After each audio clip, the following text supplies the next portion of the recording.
Assalamualaikum warahmatullahi wabarakatuh. Saya Lutfi Sarhina dengan NPM 1A 19/10. Saya akan mempresentasikan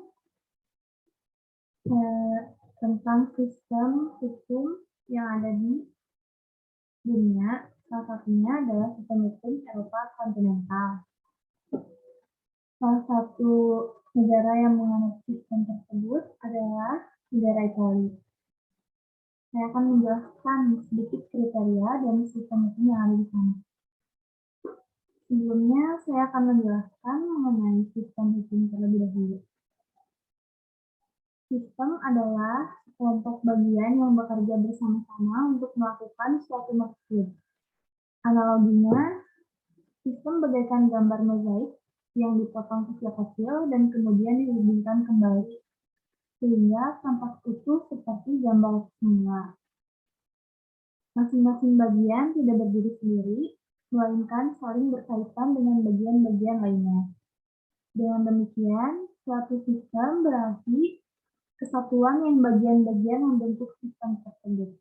Maka, sistem hukum adalah kesatuan dari seluruh peraturan, pranata, dan praktiknya dalam suatu negara tertentu. Selanjutnya, segala sesuatu mungkin tidak akan terjadi tanpa sebab. Maka di sini saya akan menjelaskan mengenai alasan yang mempengaruhi sistem hukum. Di sini alasannya ada 5. Yang pertama adalah karena latar belakang sejarah dan pembangunan hukum. Kedua ada karakteristik khas dari cara berpikirnya. Ketiga ada pranata-pranata yang berbeda. Keempat ada jenis sumber hukum yang dikenal dan penggunaannya. Dan kelima adalah karena ideologi negaranya. Di sini juga terdapat sistem hukum yang utama ya yang ada di dunia. Di sini ada 6.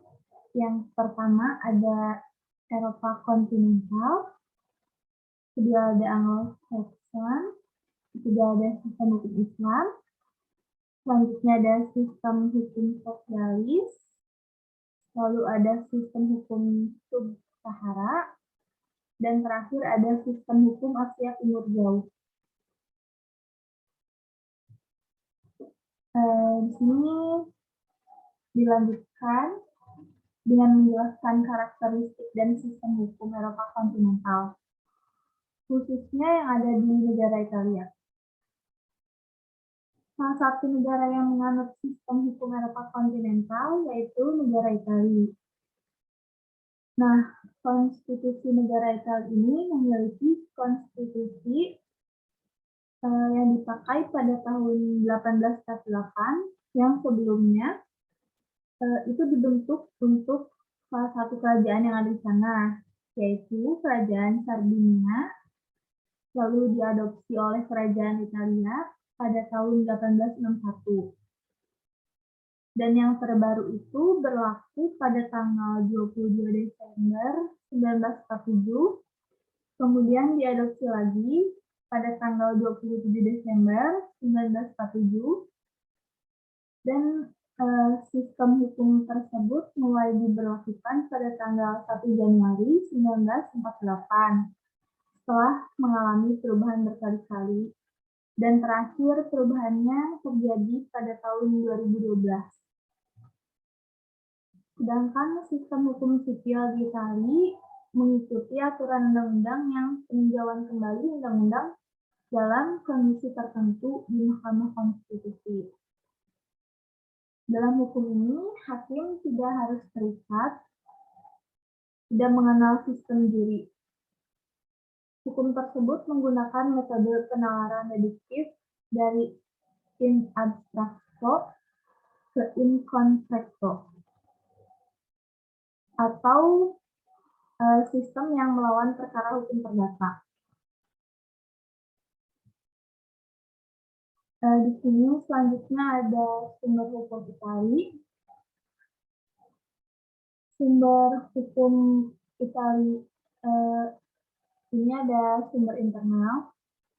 Sumber internalnya berasal dari konstitusi yang mengatur pembentukan undang-undang dan penentuan disiplin tindakan pengaturan dari peraturan pemerintah yang diterbitkan oleh pemerintah, menteri, dan otoritas administratif lainnya.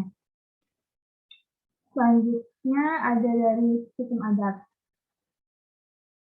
Hukum adat ini bersumber yang tunduk pada hukum dan dapat dioperasikan hanya dalam batas-batas yang diizinkan oleh hukum itu sendiri. Selanjutnya ada sumber dari internasional. Norma-norma yang diadopsi oleh sekelompok negara berdasarkan satu atau lebih perjanjian internasional. Disatukan dalam organisasi supranasional yang berdiri di atas hukum individu setiap negara. Selanjutnya ada hukum private dan public.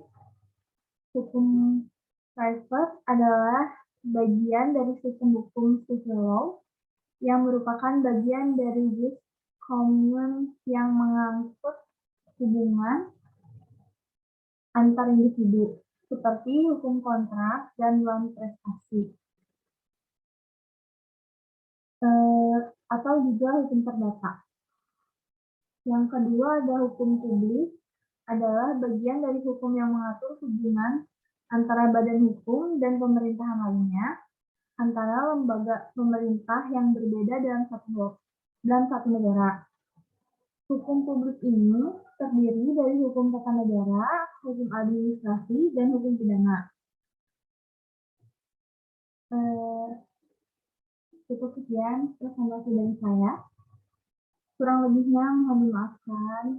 Terima kasih bagi kalian yang sudah mendengarkan dan menyimak. Semoga ilmu yang saya berikan dapat bermanfaat untuk kalian semua. Terima kasih. Assalamualaikum warahmatullahi wabarakatuh.